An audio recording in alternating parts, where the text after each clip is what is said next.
Telugu audio book ఛానల్కు స్వాగతం. అమరావతి కథలు. సత్యం శంకరమంచి. తెల్లవారింది. సుబ్బడు రోజు తాగవలసిందే. పొద్దున్నే లేచి ముఖం కడుక్కోవటం ఎంత సహజమో రాత్రికి కళ్ళు తాగటం అంత సహజం. కూటిమాట దేవుడెరుగు. చుక్కలు ఆకాశం మీదకొచ్చేసరికి కడుపులో చుక్క పడకపోతే ఆకాశం విరిగి పడిపోయినట్టుంటుంది సుబ్బడికి. ఫ్యాక్టరీలో రూపాయిన్నర కూలీ చేతిలో పడగానే అందులో రూపాయి బిళ్ళ ఎగిరి గంతులేస్తూ ఉంటుంది కళ్ళు దుకాణం గల్లాలోకి పరిగెట్టడానికి. అంగలంగలుగా వెళ్లిపోతాడు ఊరి బయట దుకాణానికి. కళ్ళు దుకాణం యజమాని వీరాస్వామి గుడిసెల్లో దూరేవాడి ముఖం చూసి చెప్పేయగలడు వాడి దగ్గర మస్తుగా డబ్బుందో లేదో. డబ్బున్నవాడు కల్లుపాకలోకి దూరి కూర్చుని ఒరేయ్ అంటంలో ఓ ధీమా ఉంటుంది. అంతంత మాత్రంగాడు అడుగు ఘనంగా వేయలేడు, మొంత తెమ్మని దబాయించలేడు. ఆ రోజు సుబ్బడు బహు హుందాగా గుడిసెలో దూరాడు. చెక్కబల్ల మీద కూర్చోగానే చింకు తువ్వాలు చెల్లును ఝాడించాడు. అలా ఝాడించిన తువ్వాలు ఉండ చుట్టి కాలు కింద పెట్టుకుని ఒరేయ్ అని కేకేశాడు. ఆ కేక లక్షాధికారి 10 మంది నౌకర్లను పిలిచినట్టుంది. ఆ కేకలోని ఊపు చూసి వీరాస్వామి సైగందుకుని కుర్రాడు ముంత నిండా కళ్ళు తెచ్చి ముందు పెట్టాడు. సుబ్బడు ఆ ముంతని ప్రేమగా చూశాడు. మళ్లీ మళ్లీ చూశాడు. ఇన్ని రూపాయలు నీకిచ్చేస్తున్నానే, కడుపుకు తింటం లేదు, కట్టుకున్న పెళ్ళానికి పెట్టటం లేదు, కన్నాళ్ళకి కాని ఇయ్యటం లేదు, నీకే ఎన్ని రూపాయలిచ్చానో, నా కట్టమంతా నీకే దారిపోతున్నానే, నువ్వు నన్నిడిసిపెట్టవు, నేను నిన్నిడిసిపెట్టను, పట్టు ఇది జన్మబంధం అనుకుంటూ మొంతెత్తి గటగటా తాగేశాడు. ఓ నిమిషమాగి సుబ్బడు ఒరేయ్ అన్నాడు. మళ్లీ వీరాస్వామి కనుసైగతో కుర్రాడు ముంత నింపాడు. రెండో ముంత చూస్తూ సుబ్బడు కళ్ళు గంట మొదలెట్టాడు. రోజుకి రూపాయిన్నర సంపాదిస్తే ₹1/2 ఇంటికెళ్తోంది. తనెప్పటికైనా డబ్బు సంపాదిస్తాడు. డబ్బెక్కడ్నుంచి వస్తుంది? దూరపు సొట్టం ముసలమ్మ ఎవరో సస్తది. డబ్బున్న సొట్టం ముసలమ్మ ఎవరూ లేరే. ఉంటది, ఎక్కడో ఉంటది. ముందుగా తెలవదు, తెలిస్తే ఇప్పుడెళ్ళి సంపుదును గదా. ఆ ముసల్ది ఎంకమ్మ.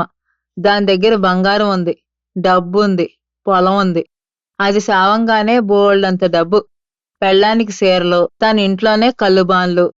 ముంత ఖాళీ చేశాడు సుబ్బడు. కళ్ళు కళ్ళల్లోకొచ్చింది. తలకాయ తాళం వేస్తోంది.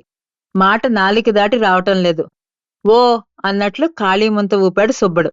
ఈ తడవ వీరాస్వామి సైగ చేయలేదు. కుర్రాడు కళ్ళు పోయలేదు. రూపాయి మించి సుబ్బడి దగ్గర ఉండటానికి వీల్లేదు. అంచేత చూడనట్టు ఊరుకున్నాడు వీరాస్వామి. సుబ్బడికి ఆ రోజు పండగ ఇనాము కింద 2 రోజులు కూలీ ఇచ్చారు. సుబ్బడికి ఉండబట్టలేక వీరాస్వామి దగ్గరికెళ్ళి ఏటి నా దగ్గర డబ్బు లేదనా, ఇదో 2 రూపాయలు ఏటనుకుంటున్నావో, నాకు ఆస్తి వస్తది, ముసలంకమ్మ సస్తది, బోల్డంత పొలం డబ్బు, నాకేం లోట్లేదు అంటూ ఊగిపోతున్నాడు. ఎప్పుడు సస్తది ముసల్ది అన్నాడు వీరాస్వామి. రేపో ఎల్లుండో, రేపే సస్తది, రేపు బాన్ తాగేస్తాను అంటూ మరో 2 ముంతలు గటగటా తాగేశాడు. వీధిని తట్టుకుంటూ రాళ్లు తన్నుకుంటూ గుడిసెకొచ్చి పడ్డాడు. పెళ్ళాన్ని గంజి తెమ్మని అరిచాడు. ఉప్పు తక్కువన్నాడు. ఉల్లిపాయ కారం లేదన్నాడు. విసుక్కున్నాడు, తిట్టుకున్నాడు. తిన్నంత తిని ఎల్లకెతలా పడుకున్నాడు. పొద్దున్న లేస్తే సుబ్బడికి ఏమిటోగా ఉంది. వేపులతో పళ్ళుతోమి ఫ్యాక్టరీకి పోతుంటే ఉదయపు ఎండ కాలిపోతున్నట్టుంది. ఎద్దులు ఆవుల్లా కనిపిస్తున్నాయి.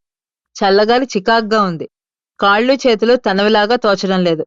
కాళ్ళు నడుస్తున్నాయి గాని నడక నిటారుగా లేదు. అలాగే వెళ్లి పనిచేశాడు. సాయంత్రం సుబ్బడికి కూలి ఇవ్వలేదు. పండగ ఈనాము కింద కూలి జమ చేశారు. కళ్ళు లేదనేసరికి కడుపు చెరువైపోయింది. అందరి దగ్గర అప్పడిగాడు, దొరకలేదు. ఏడిపొస్తోంది. చుక్కల్ని ఆకాశాన్ని తెగతిట్టాడు. ముసలమ్మ చావలేదు. ఆస్తి రాలేదు. నరాలు పీకుతున్నాయి. గుండెల్లో దిగులు, కాళ్లల్లో నిస్సత్తువ, కళ్లలో కోపం. వీరాస్వామిని బతిమిలాడాడు. అప్పు దొరకలేదు. కసిగా వీధిలోని రాళ్లంతంతూ ఇంటికొచ్చాడు. పెళ్ళాన్ని పిల్లల్ని తిట్టాడు. గంజి తాగి పడుకుంటే కలత నిద్రలో కల. కల్లో ముసలమ్మ. ముసలమ్మ దేవతైంది. 2 చేతుల్లో 2 పాత్రలు. ఒక పాత్రలో పచ్చకర్పూరం వేసిన చిక్కటి పాలు, రెండో పాత్రలో కళ్ళు. ఏది కావాలో తీసుకోమంది. కళ్ళు తీసుకుని కడుపారా తాగాడు. ఆ తర్వాత పెద్ద బల్లెంతో రాక్షసుడు వాడితో యుద్ధం చేశాడు. ఆ యుద్ధంలో రాక్షసుడు బల్లెంతో గుండెలో పొడిస్తే కెవ్వున అరిచి నిద్రలేచాడు. తెల్లవారింది. అంట్లు తవ్వుతున్న పెళ్ళాం అందంగా కనిపించింది. ఆడుకుంటున్న పిల్లలు ముద్దొచ్చారు. చల్లగా హాయిగా ఉంది. పువ్వులు ఎండకు మెరుస్తున్నాయి. ఇట్టాగెప్పుడూ లేదే అని అబ్బురపడ్డాడు సుబ్బడు.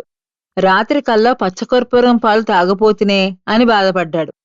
మా ఛానల్ కనుక మీకు నచ్చినట్లయితే లైక్ చేయండి, షేర్ చేయండి, సబ్స్క్రైబ్ చేయండి.